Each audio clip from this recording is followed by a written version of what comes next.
Bien, mis amados, estamos en vivo de nuevo. Vamos a, no sé qué le pasó, pero jejeje, el diablito, algo sabe él que estamos nosotros transmitiendo alguna verdad de la cual él no quiere que se sepa, no sé, pero vamos a tratar de continuar con lo que estábamos hablando. Yo me había quedado que estaba explicando sobre, ¿verdad? Lo que se descubrió en cuanto a Jesús. Se descubrió que Jesús tenía solo 24 cromosomas, es decir, 22 autosomas y un cromosoma X, pero solamente Ron Wyatt se le explicó que solamente vio nada más un cromosoma Y que viene de parte, ¿verdad? Que se supone que vendría de parte del padre, pero que no habían los 22 autosomas del varón, de su padre terrenal. Pero como no había padre terrenal, solo se detectó un cromosoma y si le sumamos a eso, pues entonces ahí tenemos los 24 cromosomas. So vamos a ver cómo eso se define. Vemos que esto es lo que aparentemente reveló ese estudio. Los 24 somos cromosomas de Cristo se determinan de esta manera: 22 autosomas de la madre María y el cromosoma que ella le da, que es X, pero luego no vemos los 22 autosomas que vendría siendo de parte del padre. Solamente la Y, que es lo que determina que Cristo vendría a ser varón, o sea, del sexo masculino.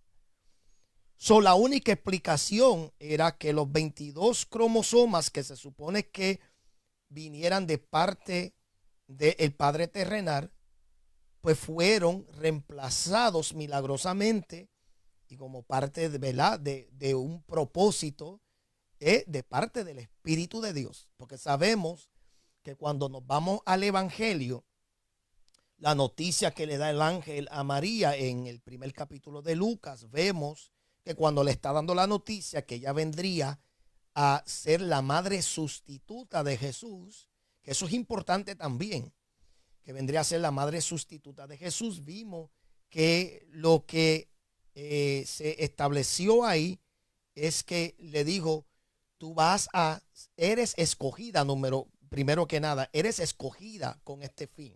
Eres escogida para que tú vinieras a ser la persona, la mujer que vendría a incubar, por así decirlo, a que vendría a ser el Salvador. Y esto fue obviamente algo perplejo, porque ella decía: pero ¿cómo yo puedo caer en cinta si yo no he conocido varón? Y el ángel le explica que esto vendría por medio de un milagro de parte de Dios, que la gloria y el poder de Dios vendría sobre ella y su sombra la cubriría y ella vendría a concebir por el poder del Espíritu Santo. Ahora, ¿por qué esto vendría a ser algo problemático para algunas personas? Por la sencilla razón de que no pueden reconciliar en su mente de que Cristo, ¿verdad?, pudiera de alguna manera contraer ADN humano. Porque pues hay esta creencia de que pues surge la pregunta, vamos a ponerlo de esta manera, va a ocurrir la siguiente pregunta: si Cristo era 100% humano, ¿cómo es que no heredó el pecado? Ahora, esta pregunta es válida si se asume que el pecado es heredado por la sangre o por el ADN, por ese efecto, lo cual trae un problema. De hecho, hay varios problemas con esa teoría. Si nosotros creemos que el pecado es heredado por la sangre, hay muchas preguntas entonces que tendríamos que hacernos en cuanto a eso.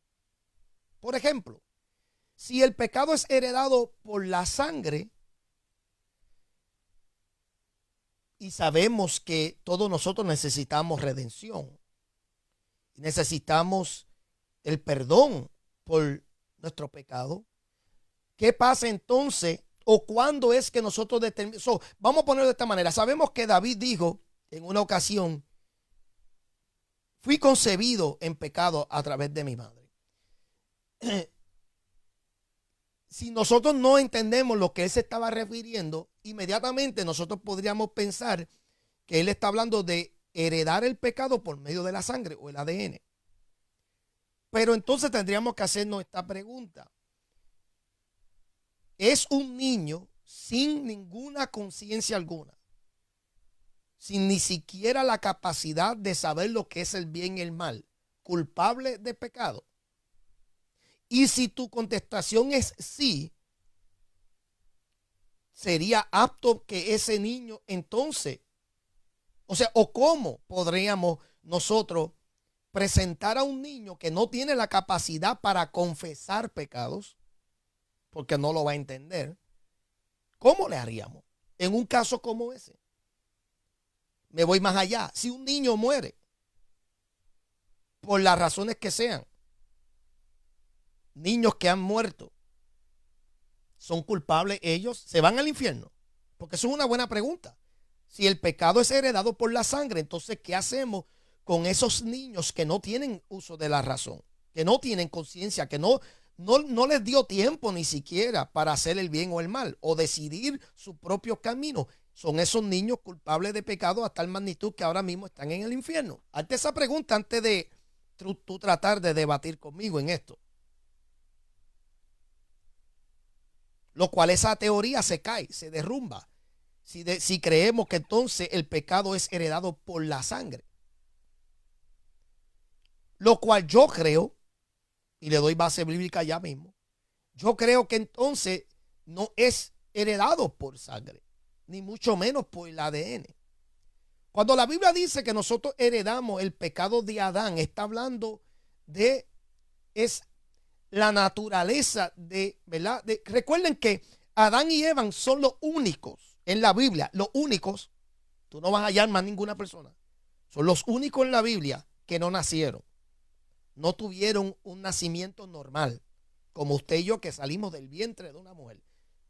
Ellos son los únicos que no fueron, ellos fueron formados.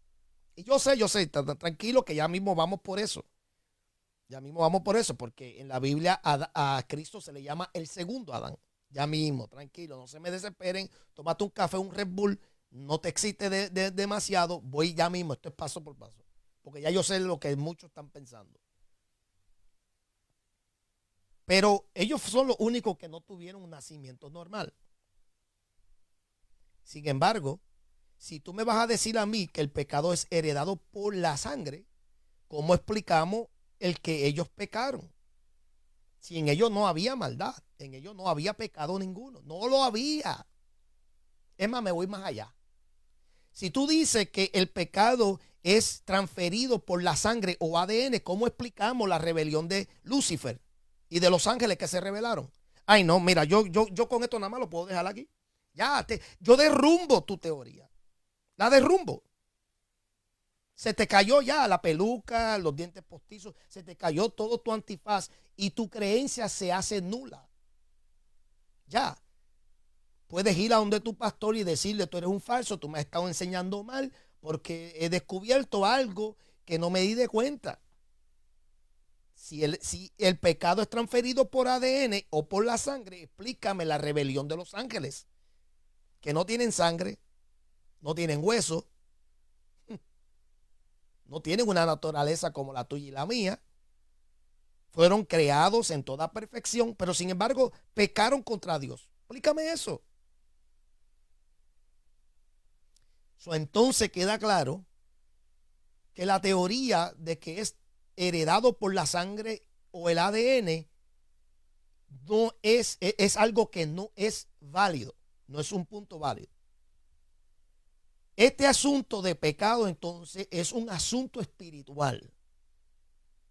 Es un asunto que va más allá de sangre, carne y hueso. Pero no dejen que yo se lo diga. déjeme hallarle una base bíblica que nos explica un poco sobre este tema. Ezequiel capítulo 18, verso 19 al